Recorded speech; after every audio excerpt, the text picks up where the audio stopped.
오늘 본문은 다윗의 유언에 대한 이야기입니다. 사람이 유언을 한다는 것은 그 사람의 마지막 때가 되었다 이렇게 볼 수가 있고, 마지막 꼭 필요한 말을 하는 것을 유언이라고 이야기합니다. 오늘 2절에 보면 이제 모든 사람이 가는 길로 내가 가게 되었다 이렇게 말합니다. 자, 모든 사람이 가는 길이 어디입니까? 죽음의 길을 말하고 있는 것이지요. 지금 자신이 죽음을 향해서 가고 있고 죽음의 문턱에 다다랐음을 그가 알고 있기에 이 죽음은 피할 수 없음을 깨닫고 이 얘기를 하고 있습니다. 근데 놀라운 것은 이 죽음에 대하여 두려워하거나 무서워하는 것이 아니라 담담하게 받아들이고 있다는 사실입니다. 많은 사람들이 죽음을 굉장히 두려워합니다. 때로는 자기 앞에 있는 죽음을 부정하거나 부인하거나 회피하거나 변명하려고 하는 사람들이 많습니다. 그런데 소수의 사람들은 죽음을 준비하면서 담담하게 받아들이는 이런 사람들이 있습니다. 이 죽음을 담담하게 받아들이는 다윗의 모습을 보면서 이제 자신이 마지막 때가 얼마 남았다는 걸 알고 두 가지를 유언을 하고 있습니다. 하나는 힘써 대장부가 되라 이 얘기를 하고 있고, 또 하나는 여호와의 명령을 지켜 행하라 이렇게 말하고 있습니다. 여기서 보면 힘써 대장부가 되라 이렇게 첫 번째 유언을 하고 있습니다. 여기 단어에서 초점 맞출 것은 힘써 이렇다는데, 이 말은 영어 성경을 표현을 보면 강하고 담대하라 이런 뜻입니다. 그러니까 힘써 대장부가 되라 하는 말은 너는 담대하고 대장부처럼 행하라 이렇게 표현할 수 있겠지요. 이 다윗이 그가 살아온 모든 삶 가운데 자신이 굉장한 많은 일들을 겪었습니다. 왕이 되기 직전에도 사울 왕 때문에 수도 없는 죽음의 생사고비를 넘나들었고, 왕이 된 이후에도 이 반역의 사건이 두 번 있었습니다. 하나는 압살롬의 반역이 있었고, 또 한 번은 최근에 아도니아의 반역이 있었습니다. 뿐만 아니라 주변에 있는 모압과 암몬과 블레셋 이런 나라들의 위협들이 끊임없이 있고, 이럴 때에 이제 왕의 통치자가 되면 이제 뭘 해야 되냐? 강하고 담대한 자가 되어야만이 일을 해낼 수 있다 이것을 말합니다. 그 다음 두 번째 유언은 내 하나님 여호와의 명을 지켜 그 길로 행하라 이렇게 말합니다. 그러니까 이 말을 하는 이유는 네가 담대함을 가질 수 있는 그 원천이 어디 있느냐? 바로 여호와의 명령을 지켜 행하는 것에 있다 이렇게 이야기합니다. 인간적인 용기와 담대함은 한계가 있다는 겁니다. 오직 여호와의 말씀을 따라갈 때 그 속에서 강력한 힘과 담대한 능력이 나타난다 그 얘기를 하고 있습니다. 앞으로 사실 솔로몬의 입장에서 보면 자신이 이제 앞으로 닥칠 위험과 어려움들을 헤쳐나가야 하는데 이런 불안정한 가운데 지금 왕이 됐습니다. 그렇다면 아버지께서 자신의 경험담을 충분히 이야기를 해준다든지, 또 자신의 왕으로서 어떻게 하면 더 나을지 지혜와 같은 그런 부분들을 얘기해 준다면 훨씬 속 시원할 텐데, 오늘 솔로몬에게 그것이 아니라 두 가지를 이야기하는 것이 어찌 보면 솔로몬에게 약간 아쉬울 수도 있다 이렇게 할 수 있습니다. 그러나 다윗이 자신의 인생 전체에서 두 가지를 유언하는 것은 굉장히 중요한 사건인 것을 알 수 있습니다. 왜 다윗이 이렇게 유언을 했을까요? 그것은 다윗이 70년 평생 파란만장한 인생을 살아오면서 인간의 생사화복의 모든 주권은 오직 하나님께 달려있더라, 그것을 그가 경험했기 때문입니다. 여러 번 죽을 고비를 넘겼는데도 결국 하나님이 살려주셨고, 결국은 반역의 사건이 있었고 위협이 수도 없이 많이 있었지만 그 모든 위기를 넘게 하신 분이 하나님이라는 것을 몸소 체험했기 때문에 이 유언을 하게 된 겁니다. 그리고 또한 자신의 삶 가운데 살아계신 하나님의 역사를 경험하게 되었고, 그 하나님에 대한 분명한 신앙, 하나님에 대한 신뢰, 하나님에 대한 의지하는 그 마음, 그것을 오직 전수해 주기를 원하는 마음이 있었던 것을 알 수 있습니다. 오늘 이 다윗의 유언은 한 사람의 개인적인 유언보다는 공적인 유언이라고 할 수 있겠습니다. 그냥 한 사람 개인으로 보기보다는 이 왕이 후계자에게 말하는 바로 왕의 공적 명령으로 볼 수 있습니다. 그러므로 다윗이 지금 나는 떠나고 없지만 하나님은 여전히 함께 할 것이고 그 하나님을 붙들고 살게 되어지면 나와 함께 하신 하나님이 솔로몬에게도 여전히 함께 할 것이라는 것을 확신하면서 이 얘기를 하고 있습니다. 자, 그렇다면 이 다윗의 유언 가운데 오늘 우리에게 주시는 신앙적 메시지가 무엇입니까? 그것은 내가 만난 그 하나님을 영적 유산으로 남기고 가라, 이 얘기를 하고 있는 겁니다. 그 신앙의 아름다운 유산을 그냥 나만 갖고 가지 말고 그것을 남기고 가라는 거예요. 신앙을 전수하고 가는 자가 되라는 겁니다. 내 인생 여정 가운데 역사하신 그 하나님을, 하나님께서 살아계신 그 역사를, 그 하나님을 의지하고 살라고 유언할 수 있는 자가 되라는 그 말을 하고 있는 겁니다.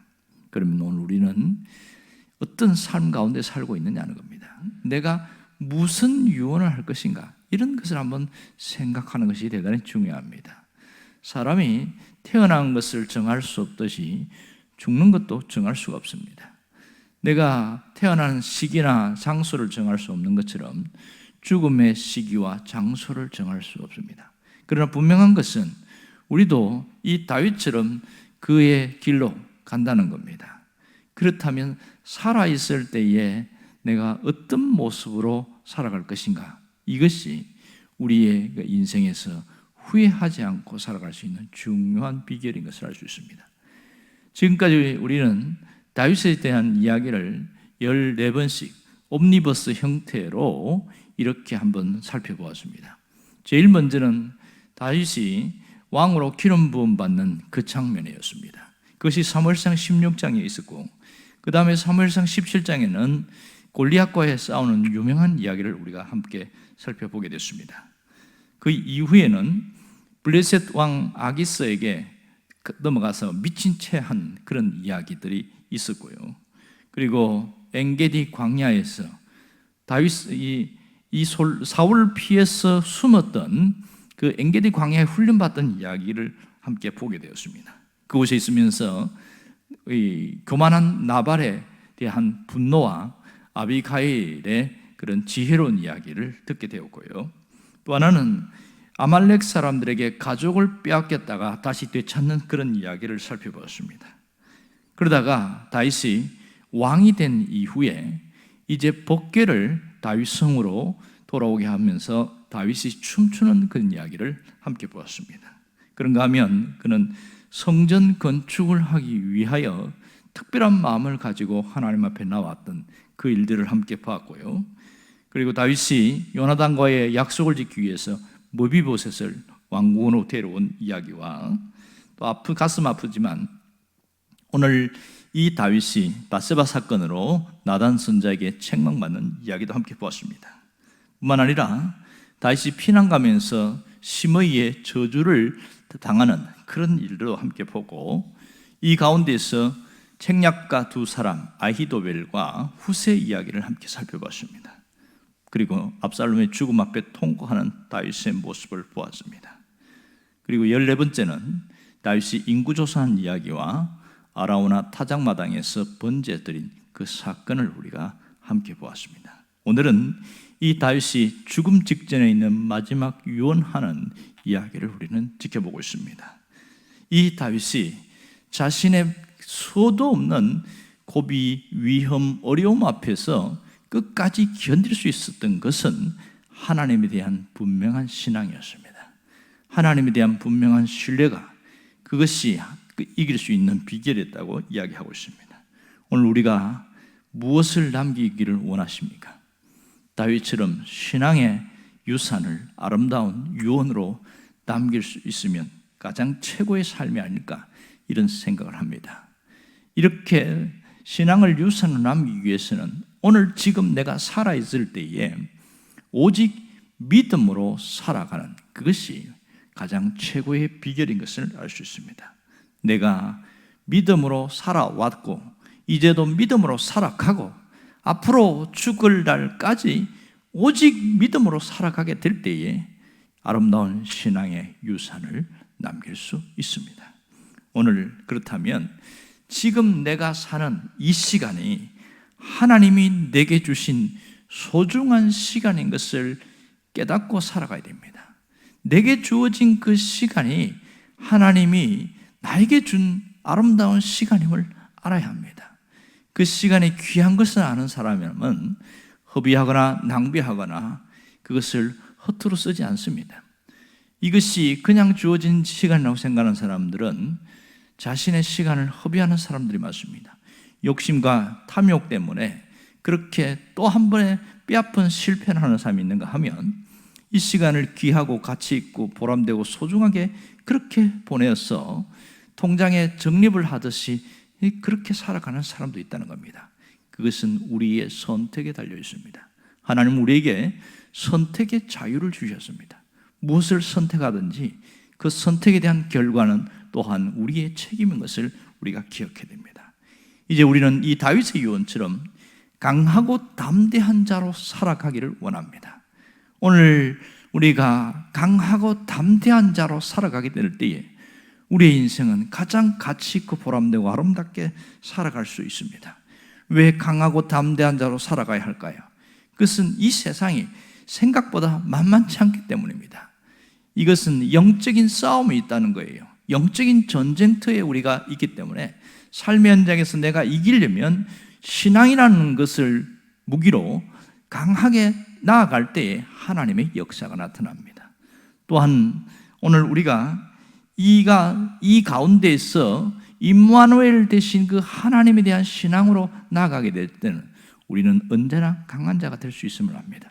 이렇게 강하고 담대한 자로 살아가겠다고 결단할 때에 하나님이 우리에게 어떻게 역사하시는 줄 아세요?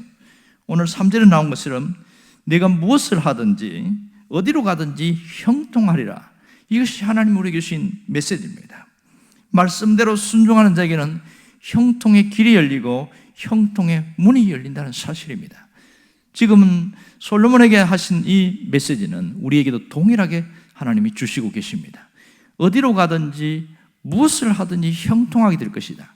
그 신앙에 서 있는 자들은 늘 달리 살게 되어집니다. 누구나 한 번은 죽을 수밖에 없습니다. 그 죽음의 문턱에 가기 전에 우리가 어떻게 살았는지 무엇을 위해 살았는지 신앙의 발자국은 남길 수밖에 없습니다. 그렇다면 지금 나의 선택과 지금 나의 신앙적 결단은 우리의 삶의 그 다음을 마지막 가장 아름답게 만듭니다.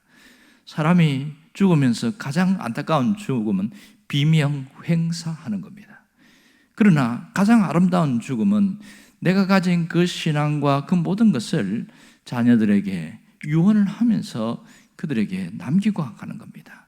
내가 살아가는 그 모든 것이 이 땅에서 아름답게 전달되어질 때에 그 몸은 죽어서 없어질지 몰라도 나의 신앙과 내가 살아온 모든 신앙적 가치관은 여전히 살아있다는 겁니다.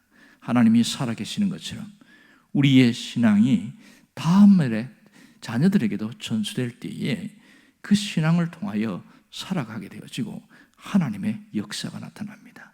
그러므로 지금 살아있는 이때에 어떻게 살 것인가, 무엇을 위해 살 것인가, 그것을 결정하고 또 그것을 또 고민하는 것이 대단히 중요합니다. 하나님은 우리가 다윗처럼 이런 유언을 하기를 원하십니다. 그리고 마지막까지 다윗처럼 그렇게 아름다운 삶을 살아가기를 원한다는 겁니다. 우리가 끝까지 이 믿음 위에 서 있을 수 있기를 주의 이름으로 축원합니다. 기도하겠습니다.